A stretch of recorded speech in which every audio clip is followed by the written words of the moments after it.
नमस्कार प्यारे बहनों व भाइयों व प्यारे बच्चों। काम की बात सीरीज में मैं आज बात करूंगा देव और दानव पर। जब देवलोक में सबसे पहले देव अलग रहते थे और दानव का लोक अलग होता था।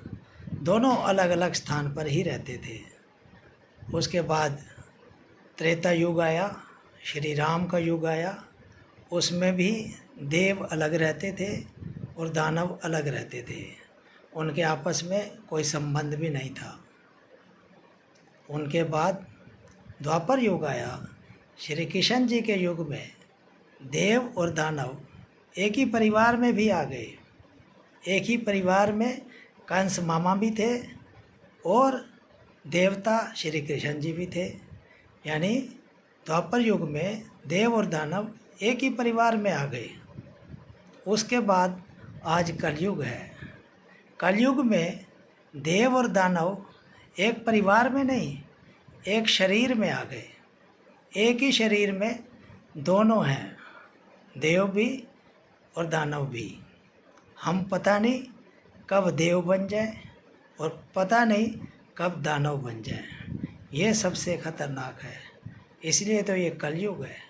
आप किसी पे विश्वास नहीं कर सकते। हम एक बात कहते हैं, रावण भी विद्वान था। वो रावण था लेकिन वो विद्वान भी था। अगर ये कहते हैं तो सिर्फ रावण और विद्वान की बात होती है।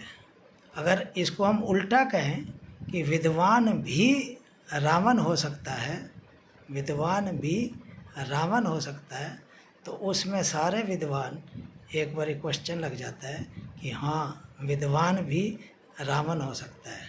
इसलिए ये कलयुग है। जब देव और दानव एक ही शरीर में है तो कभी कभी पहचान करना मुश्किल हो जाता है।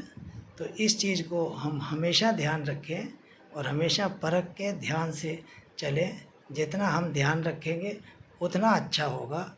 बहुत बहुत धन्यवाद।